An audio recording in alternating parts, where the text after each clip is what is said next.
Gibah itu double, perbuatan mungkar dan fahsya. Bahasa kerennya gosip. Makanya maksiat itu jangan dibikin keren, Bu. Jangan merubah kalimat maksiat menjadi kalimat yang halus, sehingga dengan halusnya kalimat itu seakan-akan perbuatan itu boleh. Jangan. Sekarang kan misalnya, Bu ya, maaf ya, mencuri sekarang kan dimodifikasi kalimatnya. Korupsi, udah aja sebut maling, itu jelas selesai. Kenapa yang ayam disebut maling, yang besar-besar disebut koruptor? Kan jadi kayak keren. Makanya ketika dibawa kemudian oleh petugas, gayanya kayak mau pergi ke hotel. Bawa koper, bawa apa, rombongan gitu kan.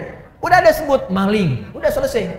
Orang-orang yang menjual diri, laki-lakinya, perempuannya sebut pezina. Ini diperbagus, karena diperbagus seakan-akan jadi boleh. Kupu-kupu malam. Jadi kalimatnya dibikin bagus, karena dibikin bagus itu seakan-akan menjadi boleh. Udah maksiat pun langsung aja dibikin dengan kalimat yang jelas seketika. Kata Allah, la taqrabu zina, zina. As-sariqu was-sariqatu, maling, pencuri, sebut dengan itu. Sehingga ketika kalimatnya itu keras disebutkan, dia akan jauhi. Bapak kamu maling ya? Bukan, koruptor.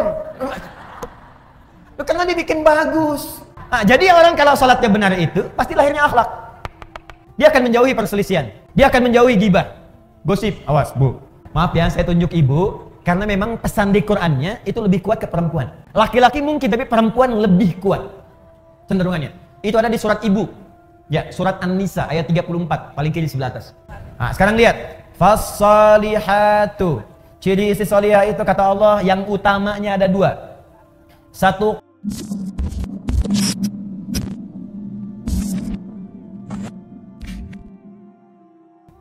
mungkar perbuatan maksiat yang bersumber dari nafsu perut dan akal. Jadi kebutuhannya kebutuhan perut dan direncanakan oleh akal. Misal mencuri,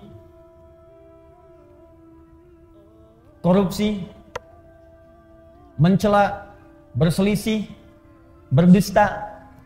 Awas, itu mungkar.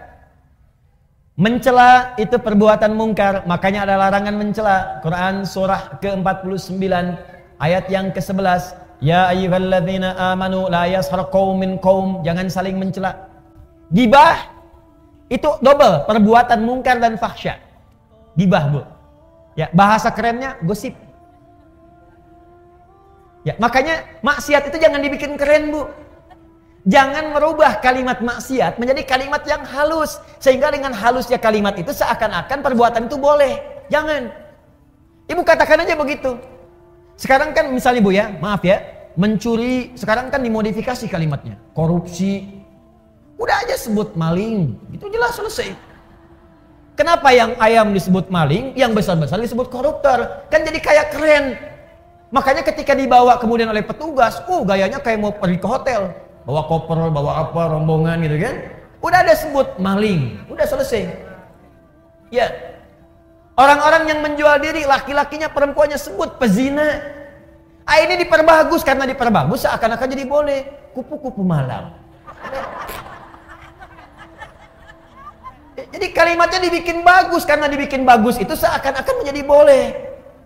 Udah maksiat pun langsung aja dibikin dengan kalimat yang jelas seketika. Kata Allah, la taqrabu zina, zina. As-sariqu was-sariqatu, maling, pencuri, sebut dengan itu. Sehingga ketika kalimatnya itu keras disebutkan, dia akan jauhi. Bapak kamu maling ya? Bukan, koruptor. Karena dibikin bagus. Ya. Ibu kamu kok keluaran malam-malam? Dia kupu-kupu.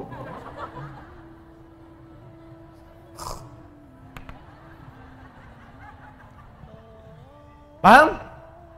Nah, jadi orang kalau salatnya benar itu pasti lahirnya akhlak. Dia akan menjauhi perselisihan. Dia akan menjauhi gibah, gosip. Awas, Bu. Maaf ya, saya tunjuk Ibu karena memang pesan di Qur'annya itu lebih kuat ke perempuan.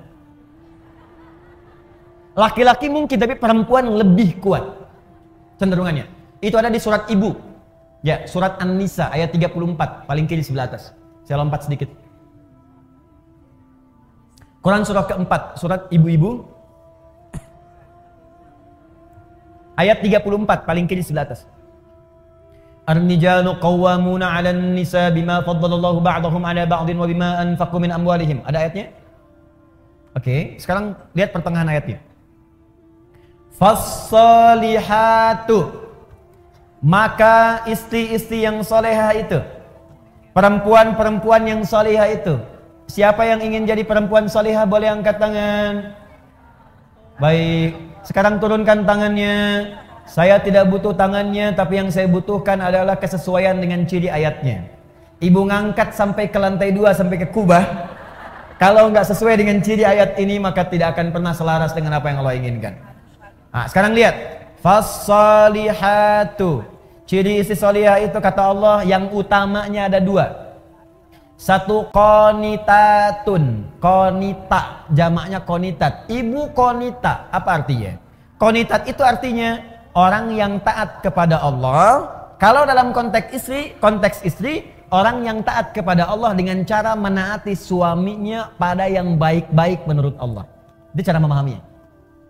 Di istri yang solihah itu, dia taat kepada Allah. Bagaimana cara taatnya? Menaati suaminya sepanjang suaminya minta yang baik menurut Allah.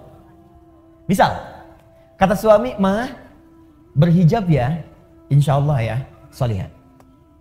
Ma, besok ikut ta'lim ya, insya Allah Pak, solihah. Ma, malam tahajud ya, insya Allah Pak, solihah.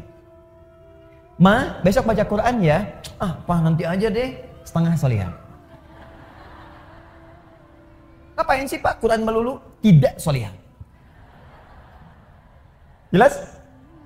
Nah, jadi ibu, kalau suami minta pada yang baik-baik, ibu cepat kerjakan. Sebetulnya bukan suami yang minta, tapi Allah yang menurunkan lewat perintah itu untuk bertanya kepada Anda. Hei, kamu solihah bukan? Kamu solihah tidak? Tidak Ustadz, saya anak. Bukan namanya, sifatnya.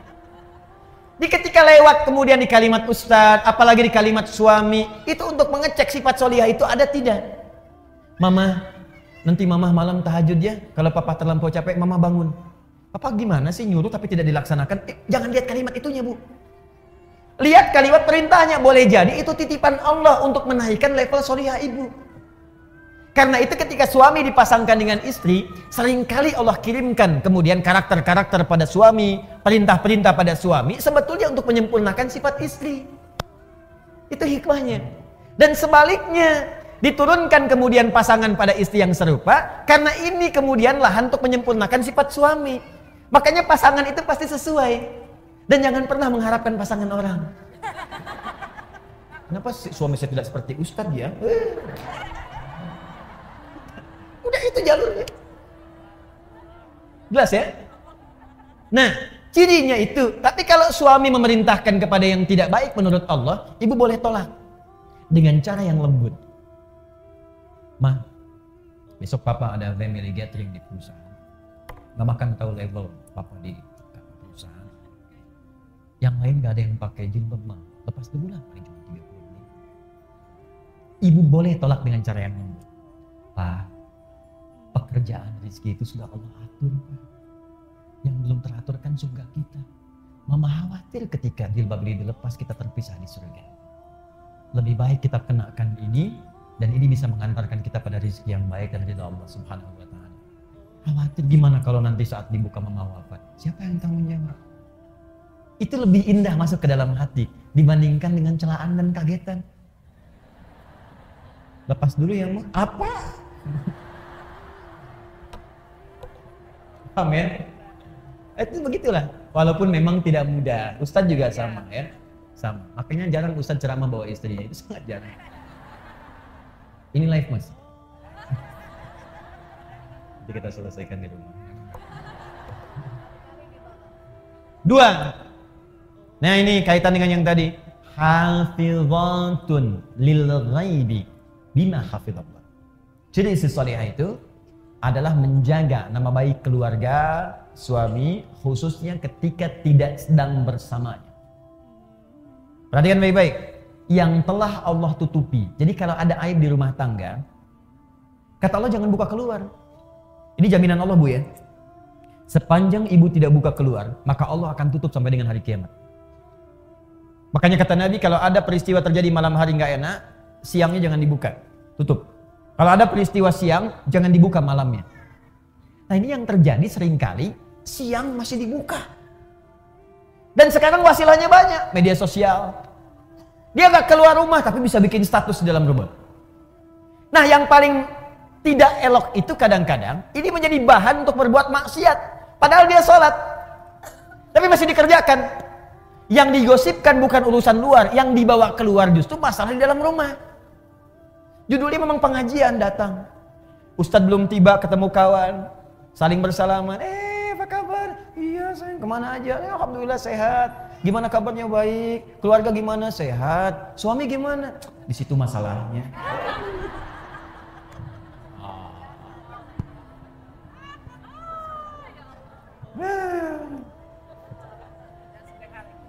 Ya, ingat, gosip perbuatan fahsya sekaligus mungkar. Berselisih mungkar, mencela mungkar, menghina mungkar. Assalamualaikum warahmatullahi wabarakatuh, teman-teman semua. Alhamdulillah, kita telah mendengarkan ceramah yang sangat penuh hikmah dari Ustadz Adi Hidayat. Beliau telah mengingatkan kita akan pentingnya menjaga akhlak dalam setiap aspek kehidupan, terutama melalui salat yang benar. Salat bukan hanya sekadar gerakan, tetapi merupakan ibadah yang membawa ketenangan. Salat akan mendatangkan ketenangan dalam jiwa dan menjauhkan kita dari perbuatan fahsya dan mungkar. Tadi kita diajarkan bahwa ghibah, gosip, dan maksiat lainnya hanya akan membawa keburukan. Sementara salat yang dilakukan dengan khusyuk akan menghindarkan kita dari segala bentuk dosa dan menjauhkan kita dari perilaku buruk. Selain itu, kita juga diajarkan tentang peran istri salihah yang taat kepada Allah dan suaminya, serta pentingnya menjaga nama baik keluarga. Semoga apa yang telah disampaikan oleh Ustadz Adi Hidayat bisa menjadi pedoman bagi kita semua untuk menjadi pribadi yang lebih baik, lebih taat, dan lebih mulia di mata Allah. Ayo, mari kita terus berusaha meningkatkan kualitas ibadah kita, memperbaiki akhlak, dan menjaga kehormatan keluarga kita. Jika video ini bermanfaat untuk Anda, jangan lupa untuk like, share, dan subscribe channel ini agar semakin banyak orang yang mendapatkan manfaat dari ilmu yang bermanfaat ini. Mari sebarkan kebaikan dan jangan ragu untuk mengajak teman-teman serta keluarga Anda untuk bergabung di channel ini. Dan yang terakhir, mari kita bersama-sama mendoakan Ustadz Adi Hidayat. Semoga beliau selalu diberi kesehatan, keberkahan, dan kekuatan dalam dakwahnya. Silakan tuliskan doa-doa terbaik kalian untuk beliau di kolom komentar, agar setiap doa kita diterima oleh Allah Subhanahu wa Ta'ala.